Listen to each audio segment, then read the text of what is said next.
Hello and welcome to Norwood Digest, Norwood Community Media's news magazine show. I'm your host, Jack McCarthy, and my first guest today is someone that you've seen around town a lot, and if you're a student, you've definitely crossed paths with him. It's Officer G.Baguma. Welcome to Norwood Digest. Thank you very much. So let's talk about, when you were a kid, where'd you go to school? I went to school in Norwood. I went to the Prescott School, then made my way up to the middle school and the high school. Okay, and now you're a police officer. How long have you been a police officer? This June 26th, it'll be 17 years. Wow. And what made you want to become a police officer? I really, as cliche or however you look at it, or think about the answer, I really wanted to help people. I didn't know how to, before that, but I started actually, being able to reflect actions and behaviors of other police officers that I saw growing up, and I made my decision then. Okay, so what was it like, the training to become a police officer? It was tough. It was tough, but rewarding. Again, the whole thing, nothing worth it in life is easy, but it was physical as well as educational. So, but it was great. It was great getting through it. It was great having the support to get through it, and I think about it now and look back and just smile about the entire process and relish at the opportunity of helping the new recruits that we keep getting on and just lending my advice to them. Yeah. Is it special that you're a police officer in your hometown? It is. Yeah.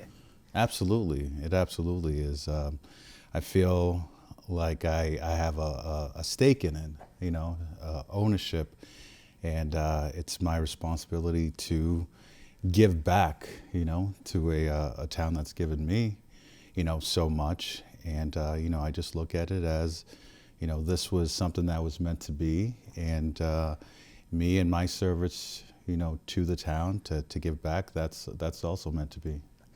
So you've been on the force for 17 years now. What type of job? I know now you're a school resource officer, right? Among other things, I'm sure. But yes. So kind of go through your career. What kind of job? What'd you do when you first came on as a rookie? When I first came on, I for the most part I was on patrol. Patrolman. I was able to go through so many different calls. Myriad of calls, just like a lot of the police officers who are on the force right now. It was you have a front seat to the world. I was able to see things that I wasn't aware of prior to becoming a police officer, and it really just taught me so much. Then I put on different hats, which I was proud of, being part of the honor guard. For a moment there, I did a little hostage negotiation. Oh wow! And then, but it really everything led me to becoming a school resource officer, because I found myself, I asked myself the question, all right, Jeffrey, you've been able to try to help people from this angle, this vantage point, and mostly deal with adults. How about you try to help from, the other end of the side of the pendulum and help the community through the youth and the students. And I found it very rewarding, because I'm able to try to move or direct the students, the juveniles, to the correct path. Everyone, especially all of us, obviously being children at some point, we've stumbled and made mistakes and so on. So we may have that vision or through history that they don't. But I just saw it as an amazing opportunity to become a school resource officer and to be able to help the future of the town. And how long have you been doing that? Now, it's only been 3 years. Okay. Mm-hmm. So in your 17 years, what's the most rewarding thing that's happened? to you? You know, this is it. This is it. It was being named the school resource officer. You know, without a doubt, it's definitely something that is, you know, a labor of the heart. You know, it's something that I truly love to do. You know, it's something that if I could, I would do for absolutely free. You know, that's why I just go out. Don't let the chief hear you say that. No, I hope he doesn't see this. But As you were talking that, one of the first things you said, when I asked you how what made you want to become a police officer, it's because you met someone probably like you, yes. and they inspired you. And is that in your forethought when you're dealing with these kids, that maybe I can influence one of these kids to follow? It absolutely is. It absolutely, everybody just, yes. There were, the people who I looked up to, the police officers, and what the guidance that they, bestowed on me. Always treat people like they're your family. If you're out on the road and responding to certain calls, you may not be seeing people, at their best moment, in life. And just understanding that all of us go through, those situations. Nobody's perfect. Nobody will ever be perfect. I tell the kids, at the schools that who are going through things, listen, you messed up today, or you made a mistake, an accident. I've already made accidents, and I'm probably going to make 10 more by the end of the day. Just understanding that, and then taking away that anxiety of trying to be perfect, that helps a lot. So let's talk about some of the things that in the community. So you started Still I Rise, was it last February? Was that the first one? Still I Rise. Yeah, so tell me about that. Still I Rise was, yes, and I was just one. I collaborated with Clayton Cheever of the Memorial Library, and in our group was able to put this together. Still I Rise was because it was going back and reflecting to when I was a child going through the school system, and I felt, now this is my own opinion, I felt that going through Black History Month, I think we covered a little too, again, there's no wrong answer, but I felt like if I had a time machine and I went back, we would cover more of heroic figures, who contributed to the African American history or Black history, so that the other students, no matter what nationality they're from or they come from, could, number one, the African American students could feel more empowered by being able to see, whether it's a doctor, no matter what, a doctor, an inventor, and so on, what they see through their academics is huge, because they either are come across a glass ceiling, or they feel like the stars or the universe are their oyster and they can do anything. And that's also passed on. What you believe, you have to see to believe, and then you can achieve, and so on. So Still I Rise was collaborating with the school system. Great Norwood public school system. General Linsky, jumped on it, and many teachers, and we collaborated. They put out different projects to the students, and the students were able to learn, continue to learn by trying to find lesser known contributors. Right. So everybody won in that respect, because we all learned together. Yeah, and as you're saying that, I'm like, I bet the teachers learned a lot through this process themselves. Right, Yeah. right. So that was beautiful. And so what is the, I want to say it right, the Massachusetts Black and Latino Legislative Caucus, which you happen to be a member of, and it's quite an honor. It is an honor. I'm still a bit taken aback, and I'm thankful for it. But again, nothing that, no matter what, what they saw or what achievements that I was able to, come across or stumble across, was never just me. It was always everybody. It was always team effort and teamwork, and that's going to be the same going forward. We all need each other to make any advancements. And I want to give John Rogers a little plug because he was the one who nominated you. Absolutely. The funny story was I received an email, and I think the email said, well, by now you probably already know that you've been picked to. And you didn't even know you were nominated, right? I did not know. Oh, that's funny. I did not know, and unfortunately, being present for so many reports where fraud was the headline, I was like, oh wow, somebody's trying to pull a fast one on me. So I didn't respond at first. And I was very weary and like trying to see things that weren't there. No, this can't be me. No way. Get out of here.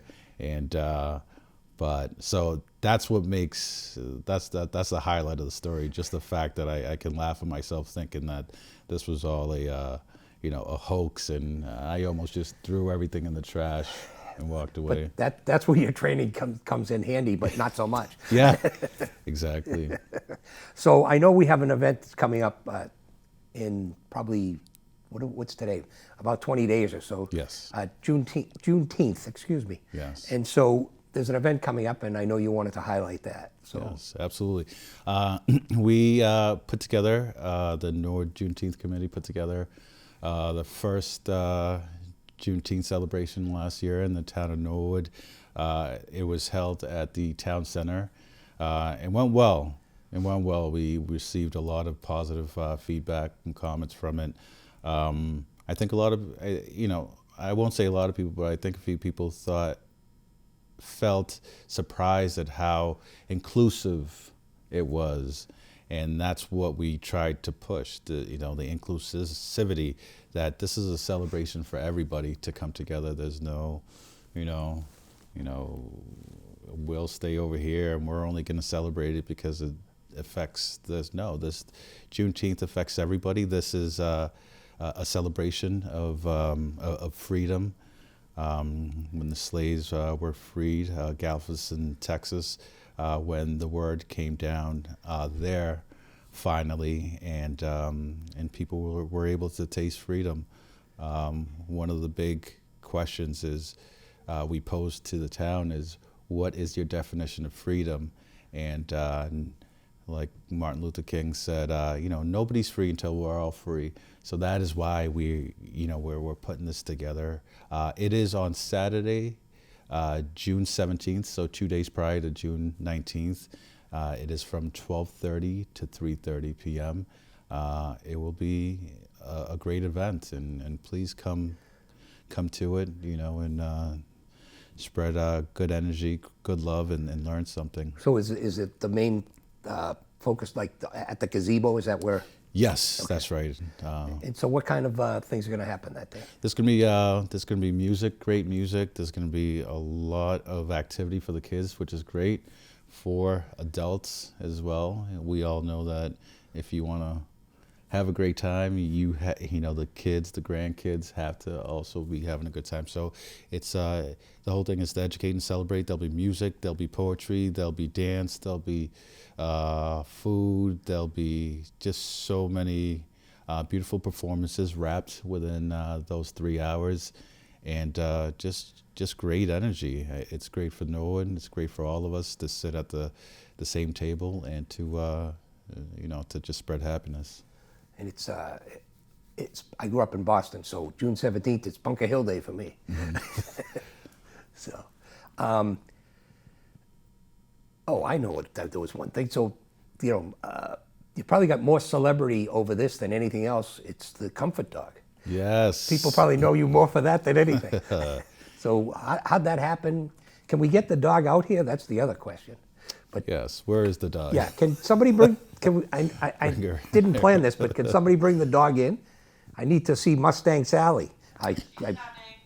Okay, so tell us about the whole, how that happened. Mustang Sally, yes. Mustang Sally is was sound asleep. There you go. She's a hard worker. So, Mustang Sally is a comfort therapy dog. She is right here. She's as beautiful in person as on the HD that you're streaming. Mustang Sally was a silver lining ultimately in a very tough incident which happened this past year, a tragic event with one of the students in the school at the Coakley Middle School. So after his passing, what we did was we reached out to the different agencies, and we had them, we asked that they would bring their comfort and therapy dogs so we could make them available to the students as well as, the staff members. And it was a beautiful thing. We were just immediately able to see the impact that they had on everybody there who was going through grief, a lot of grief, it was more than just one day, but it was something that maybe just words couldn't attain. Sometimes you don't want somebody to speak to you at that moment or in those moments. Sometimes all you need is, this great energy to be able to be around you and for you to go through your therapy in that respect and in that way. So after seeing that, I was able to meet with the chief and the deputy chief, and we were able to go through the X's and O's, and we put together a good proposal, and the chief and deputy chief Patton were able to see the effect and agree and put this into motion. So, and here comes Mustang Sally. She's been able to already meet so many people and have an impact on so many people that quickly. She's in training right now. We had a naming contest. Yeah, I was just going to ask about that. So, go ahead. It was great. We put it out there on social media, the police social media.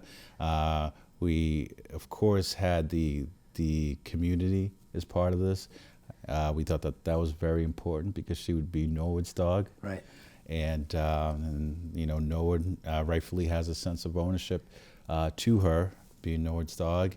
And so, my goodness, so many responses and likes. She was on Channel 7, Channel 5, Channel 25 did a piece on her.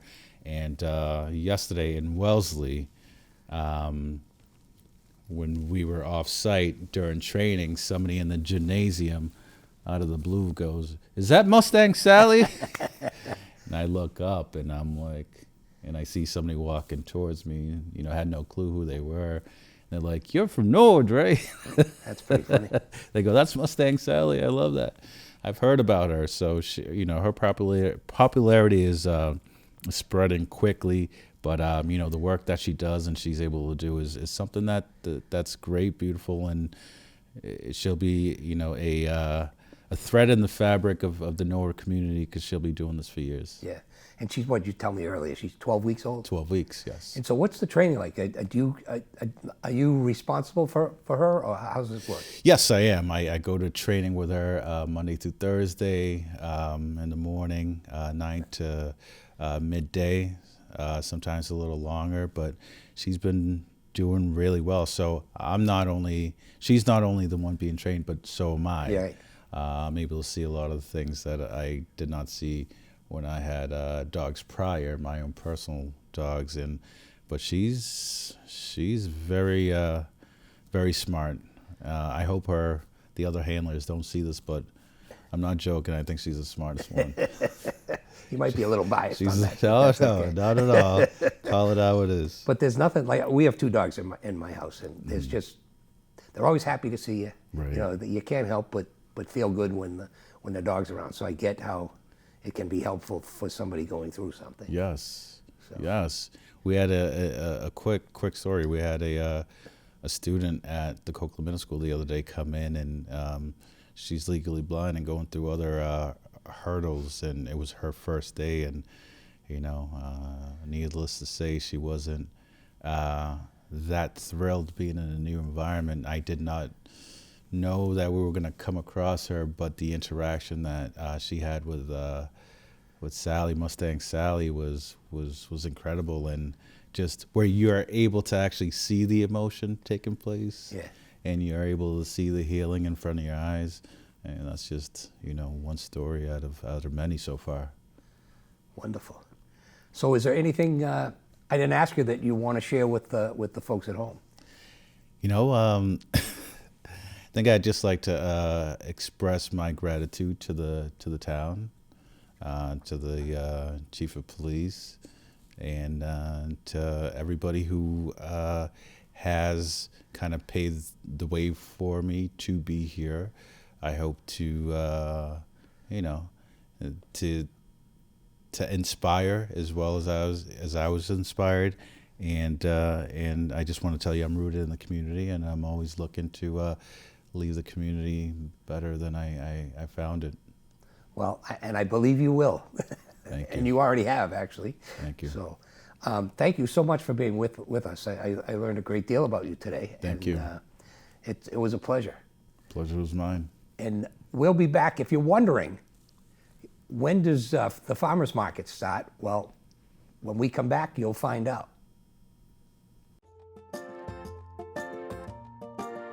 The Ecumenical Community Food Pantry of Norwood is a local volunteer organization that serves families in Norwood and the surrounding towns.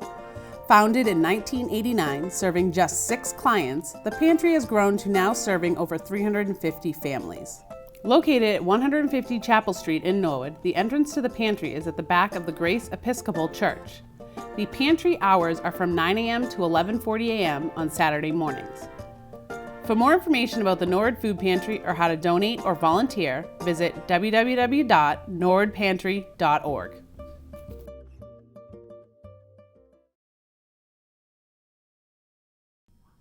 Welcome back to Norwood Digest. Joining me now is Pete McFarland, a Boston Latin School grad, my alma mater. Always have to give that a plug.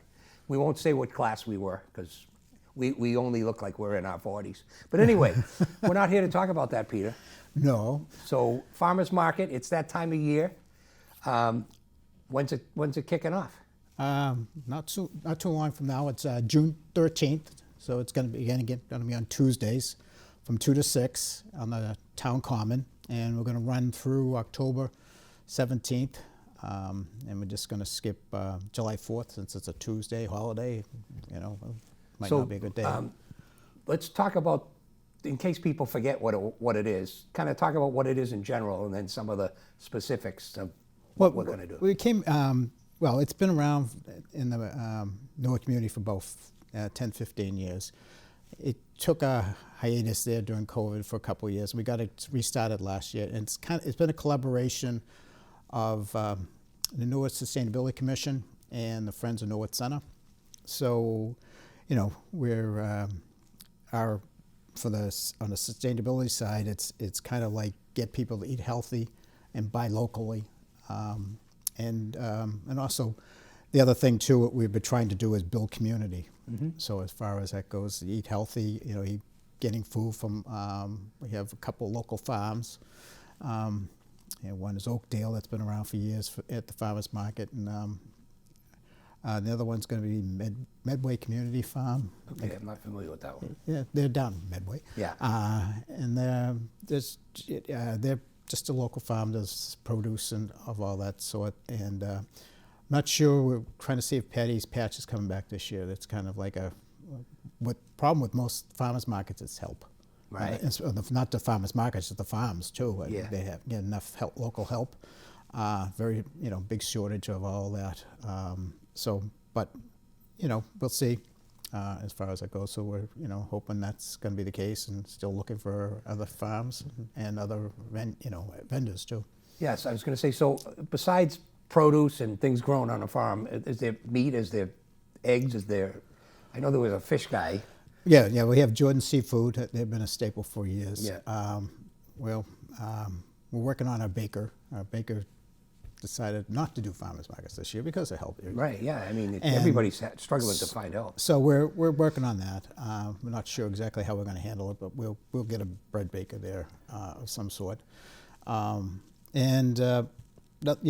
year we had La Baguette North. They had just opened and they came down. They were there probably 18 weeks, probably 12. Give Mike Lyons a call. Maybe he can come up. Yeah, I know it. His bread's great. Yeah, I know it. I know. Is he still doing wholesale like he was before? I don't know. That's the thing. Yeah. I think he's more focused on his restaurant, but we'll see. I've got options, but money's short on time. Yeah. That's the whole thing about that. We had Donna's Cakes from West Roxbury. Lisa Roberts is a Norwood resident, so she came down last year. She'll probably be there, I think, more towards the fall because her buttercream frosting doesn't do well in the July and August. Doesn't do well in the July and August heat, so they might be, some places. We have a new vendor, May Restaurants, that's does the. I should have just said the. Use your cheat sheet. Cheat sheet. Yeah. Dumplings. Okay. Yeah, I usually just say May dumplings, but their application said restaurant, so and then Olive World, an olive oil vendor. That's a huge thing now. Yeah. Oh yeah. I know. It's just like, all right. Yeah, no.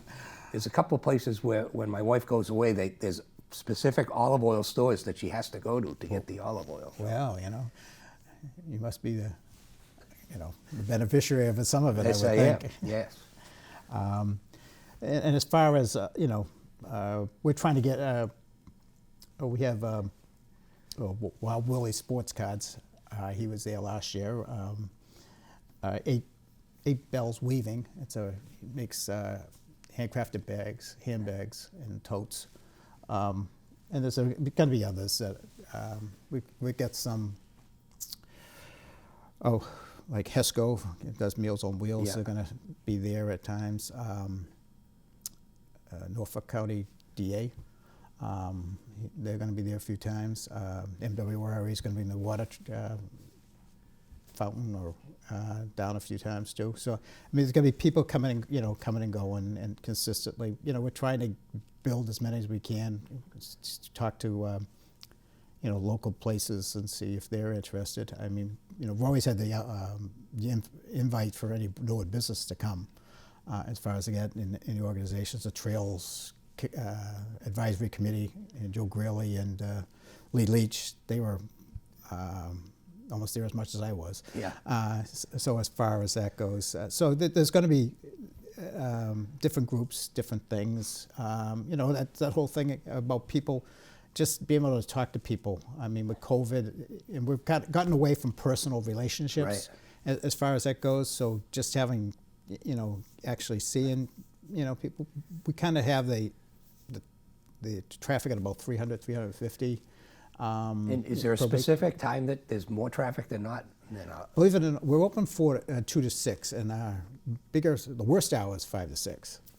Like people say, I'm going to come after work. Everything's gone. Gone? No, not gone. We're just sitting there going. Nobody comes. Nobody comes by. It's like, we got plenty of time, plenty of people. People just sitting there going, what happened? Like at 5:30, it's like, okay, I guess. But we get people lined up at 2 o'clock. The only rule, there's no rule. Some places like you go to farmers market, you can't take an order until 2 o'clock. 2 o'clock at a time. I guess the only rule we have is if you're ready, you can open. Right. So if you're ready at 1:30 and somebody's there wants to buy from you, more to it. We're not here to make it difficult. It's hard enough to make a sale, and you're sitting there making people wait. But the only thing is, if they're still trying to get this stuff off the truck, that's one thing about story. It makes it a little more difficult for them to get themselves in the right frame of mind, get ready for But it's usually pretty busy 2 to 4:30, 5 o'clock, and then it dies off after that. But We usually have a pretty good stream of people coming through.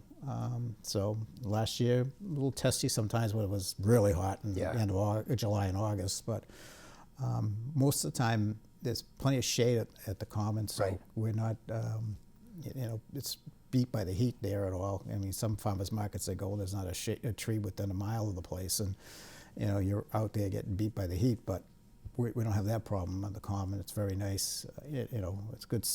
It's a good setup now with Central Street Cross. I know. Before, I always considered the Common like an island. Well, it was an island. Yeah, it was. It was an island at the busiest intersection of town. And now with Central Street cut off between East Cottage and Nahattan Street, it's such a more pleasant, it's a more pastoral place than it was before that. People come and just sit at the benches and the tables on Central Street, and they kind of enjoy the experience and things like that. I mean, we've both lived in town for a long time, and you could before COVID and before when Central Street was cold, it was like, oh look, there's somebody on the Common. Now it's like, well, it's interesting. It's 7 o'clock in the morning. There's people down there. I used to meet people for coffee down there. Oh, the BC gang, yeah. Yeah. But it's a place that we want people to come to, and that's what the third part of that build community is like. Come, Norwood Center is a nice place to go. It's got just for the farmers market, but also there's we have 30 some odd restaurants, and it's hard for everybody in this day and age. The internet is a tough competitor. Yes. Amazon is a tough competition, and Walmart at a certain degree, not as what it used to be, but we want people to come, and there's plenty of reasons to come. Just go back on eating healthy, getting food that's made. You can drive to the place and find, our farms are most of around the Middleborough area. So they're, 30, 35 miles away and not coming 3,000 or 3 countries away and stuff like that. So Got to get some of the cranberry bog people up here. Well, That's close, because I think their harvest is late. October. It's Columbus Day is always kind of like when you used to go by the farm and seeing what floating the red fields. Yeah. And they're floating the cranberries through, as far as that goes. But there's plenty of farms, and and if you can't come to ours, I mean, there's Dedham's got one on Wednesday, Canton's on Sunday. Ours is better. Well, yeah, but enjoy it. Yeah. It's more of the thing, as far as that goes. Nothing.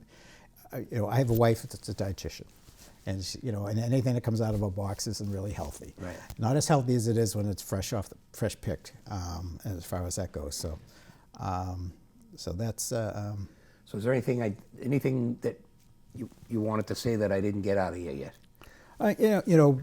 We're looking for, volunteers to help. Last year we had a great group from high school, and we had about 20 of them that came down, and they'd help us set up at 12:30 and 2, and then they come back at 5:36 and help us get them. And the vendors were like, wow. Because it was just like most of the places they're lugging stuff. Sure. And some of them, one of the farms says, we gotta lug the stuff. We park like a half mile away, and we gotta lug all this stuff by ourselves. So we had a great group of high school kids, freshmen up to seniors. So, we're, volunteers, come down on Tuesdays, and we can get your name and contact information, and you can help us out. Okay, and so it's June 13th through October 17th. Right. Every Tuesday, 2 to 6. 2 to 6. 2 to 6. So, and you probably get your meal for that night there. So go down, hopefully when we get the bread guy, you can get the whole thing there. Yep. So yeah. Anything else? No, if they have any things, we're on. We have a website. It's Norwood MA FM at. Oh, I'm sorry, that's the Gmail. That's our email. I'm sorry. Norwood MA norwoodfm@gmail.com. The website is norwoodma.gov/farmersmarket. And we're on Facebook. And Facebook is, the only thing I should mention is a manager is Michelle Toronto. She's a local resident and real estate agent. And she's the manager of the on-site, on Tuesdays. She did a great job for us last year, and she's all ready to go this year. Good. And our Facebook is, Norwood MA Farmers Market. And we do a lot of postings on, try to promote the next week's events and who's going to be there. Because it always changes because certain vendors, like Oakdale Farm will be there and Jordan Seafood will be there all the time, but other ones will be coming and going. So they'll be here maybe this week. They won't be. It might be a couple weeks before they come again. Yeah. And once a month, stuff like that. So it's not going to be the same thing every week. There will be our staples, but sure. And as far as that goes. Well, variety is the spice of life, so it's good to have variety. Did you just make that up? Yeah, I did. As far as anyone knows. All right, Peter, is that everything? I hope so. Okay. And well, thanks for being with me. Good you to can see you find us. after your. We'll have to talk about your trip with your. The Bucket List Boys. Co-travelers, yes. the Bucket List Boy. I couldn't Bucket think of the List name. Boys, yeah. So we'll have to do that at a later show. Oh God, yeah. Hopefully they'll have the photos by then. Yeah. All right. So again, thanks for being with us, and that wraps up another edition of Norwood Digest. We thank our wonderful guests, Peter and Jeff, and we thank the great crew here at Norwood Community Media.